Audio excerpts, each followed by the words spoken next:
के दो बेटे थे, भीरू और धीरू। वो अपनी आखिरी वक्त में अपने बिस्तर पर था और उसके दोनों बेटे उसके पास आंखों में आंसू लिए बैठे थे।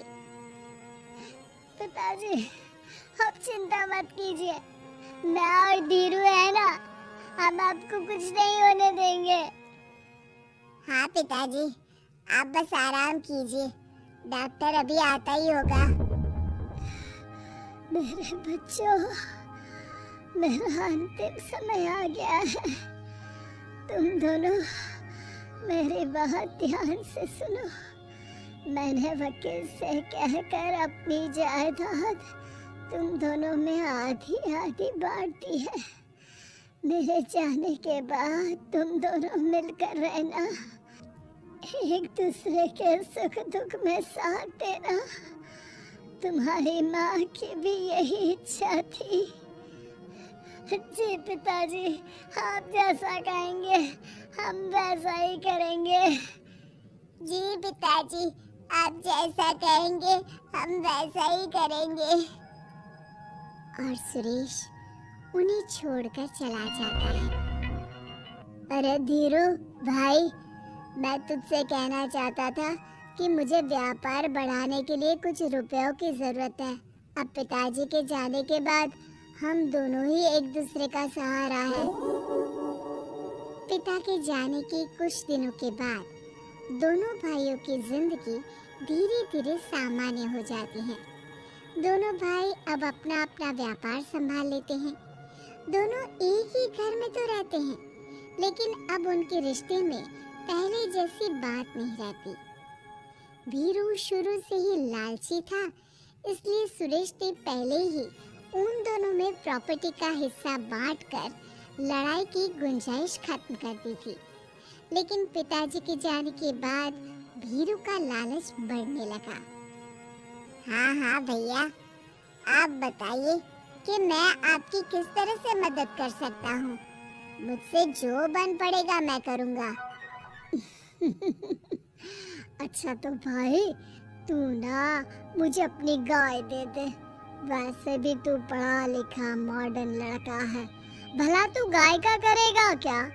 लेकिन इससे मेरी ना बहुत मदद हो जाएगी। ठीक है भैया, आखिर भाई ही तो भाई के काम आता है। आप ले लीजिए मेरी गाय और उसे बेचकर आप उन रुपयों को अपने व्यापार में लगा लेना। बस फिर क्या था, भीरू अपने लालच की वजह से आए दिन धीरू से किसी न किसी बहाने पैसे या कीमती सामान ऐंठता रहता और बेचारा सीधा साधा धीरू उसकी मदद कर दिया करता। इसी तरह 2 साल बीत जाते हैं और दोनों भाई शादी कर लेते हैं। शादी होने के साथ ही अपनी बीवी के कहने पर भीरू अपना हिस्सा अलग कर लेता है। अब दोनों भाई अलग अलग रहने लगते हैं। अरे साधना, ये देखो, मैंने आज ही एक बड़ी डील साइन की है। ये शहर का सबसे बड़ी फैक्ट्री का मालिक है।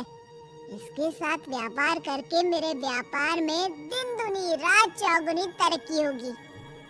लेकिन इसकी बस एक ही शर्त है, अगर इसे हर हफ्ते सामान की पेमेंट नहीं दूंगा तो मुझे इसे जुर्माने के तौर पर बहुत बड़ी रकम देनी होगी। ये तो बड़ी ही चिंता की बात लगती है जी। अरे चिंता कैसी, मैंने पहले ही हिसाब लगा लिया है। मैं इसे हर हफ्ते पेमेंट दे दूंगा और एडवांस पे ऑर्डर भी, तो फिर चिंता काहे की। पास से गुजर रहा भीरू उन दोनों की सारी बातें सुन लेता है और फिर, अरे राधा, सुनती हो?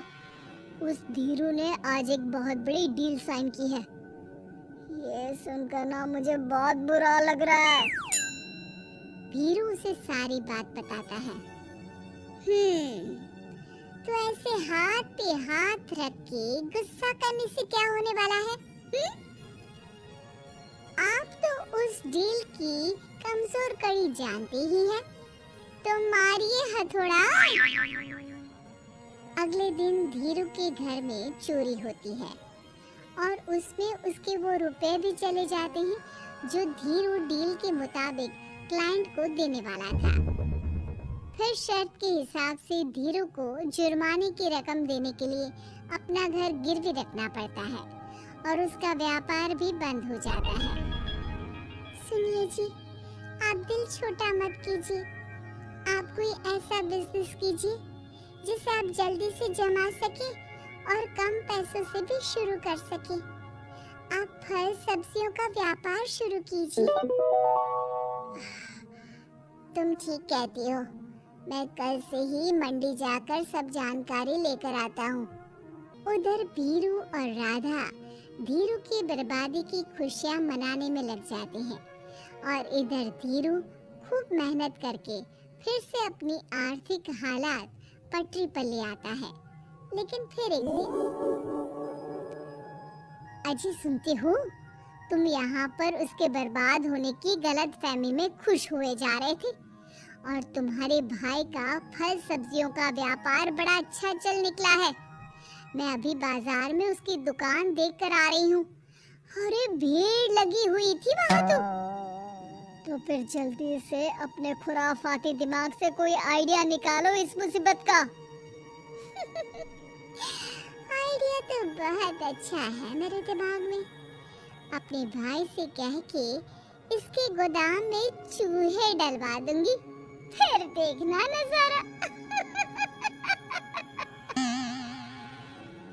राधा की चालाकी से धीरू का ये काम भी ठप हो जाता है। अब धीरू और उसकी पत्नी के लिए उधार पर जीने के अलावा कुछ नहीं बचा था। बेचारा ईमानदार धीरू अपने भाई भाभी की चालाकी की वजह से बहुत बुरे दिन काट रहा था। मैं तो बिल्कुल बर्बाद हो गया साधना। पिताजी का दिया हुआ अच्छा खासा बिजनेस संभाल रहा था, लेकिन मेरी किस्मत ने मुझे यहाँ लाकर खड़ा कर दिया। अब तो खाने के भी लाले पड़ रहे हैं। कोई नौकरी भी इतनी आसानी से नहीं मिल रही। मुझे माफ कर दो। मेरे साथ रहकर तुम्हें भी ये दिन देखने पड़ रहे हैं। देखिए जी, आप दिल छोटा मत कीजिए। भगवान कोई ना कोई रास्ता जरूर खोल देगा हमारे लिए। और मेरे दिमाग में तो एक अच्छा आइडिया आ भी गया। मैं बचपन से ही अपनी दादी, नानी और माँ को एक खास तरह का अचार बनाती देखती आई हूँ। वो अचार जितना टेस्टी होता है उतना ही उसे बनाना मुश्किल भी। लेकिन एक बार बन जाने पर वो जल्दी खराब भी नहीं होता जी। वो अचार सिर्फ हमारे ही गांव में बनता था, जिसे खरीदने के लिए दूर दूर से लोग आते थे। मैं सोचती हूँ वही अचार बनाने का काम हम शुरू करें तो। मैं बनाया करूँगी और आप उसे मार्केट में बेच आया करना। साधना, तुम्हारी बातों से मेरे मन में उम्मीद जाग उठी है, लेकिन ये सब काम शुरू करने के लिए रुपए कहाँ से आएंगे? ए जी, मेरी ये कंगन किस दिन काम आएंगी? आप इन्हें गिरवी रखवा लो और जब पैसे आ जाए तो इन्हें छुड़वा लेना। साधना बाजार जाकर अचार बनाने का सामान लेकर आती है। फिर घर आकर सारे खिड़की दरवाजे बंद करके अचार बनाती है और धीरू उस अचार को पैक करने में साधना की मदद करता है और अगले दिन बाजार में बेच भी आता है। शुरू में सिर्फ 10 बोतल अचार ही बन पाता है, लेकिन उसे बेचकर हुए मुनाफे से अचार की बोतलें 10 से 50 और फिर 1000 और 10,000 हो जाती है। अब धीरू को अपने काम में मदद के लिए कुछ लोगों को भी काम पे रखना पड़ता है, लेकिन अचार अब भी साधना ही बनाती है और अपनी रेसिपी का सीक्रेट बनाए रखती है। अब देखते ही देखते धीरू साधना ब्रांड अचार आसपास के कई शहरों में मशहूर हो जाता है और धीरू के दिन एक बार फिर बदलते हैं। धीरू के पास अब भीरू से दुगना बड़ा घर, गाड़ी, धन, अचार की कई फैक्ट्रीज और नौकर चाकर होते हैं। धीरू की इतनी तरक्की देखकर भीरू और राधा बुरी तरह से जल भुन जाते हैं, लेकिन अब उनके खिलाफ उनकी कोई चाल कामयाब नहीं होती। सुनिए जी, मैं ना कहती थी कि आप हिम्मत रखिए, एक दिन भगवान हमारे रास्ते जरूर खोल देगा। और देखिए जी, आज हम कहां से कहां आ गए। ये सब तुम्हारे फौलाद जैसे मजबूत मन की वजह से हो पाया है साधना, वरना एक समय मैं तो हिम्मत ही हार चुका था। तुमने न सिर्फ मेरा हौसला बढ़ाया, बल्कि बिजनेस में मेरा साथ भी दिया। जहां एक तरफ धीरू और साधना अपनी मेहनत और हौसले से बहुत तरक्की कर चुके थे, वहीं दूसरी तरफ धीरू और राधा के लालच और धोखेबाजी की वजह से वो इनकम टैक्स वालों की नजरों में आ चुके थे। धीरू के एक घर पर इनकम टैक्स वालों का छापा पड़ता है और धीरू को काला धन जमा करने के आरोप में जेल जाना पड़ता है।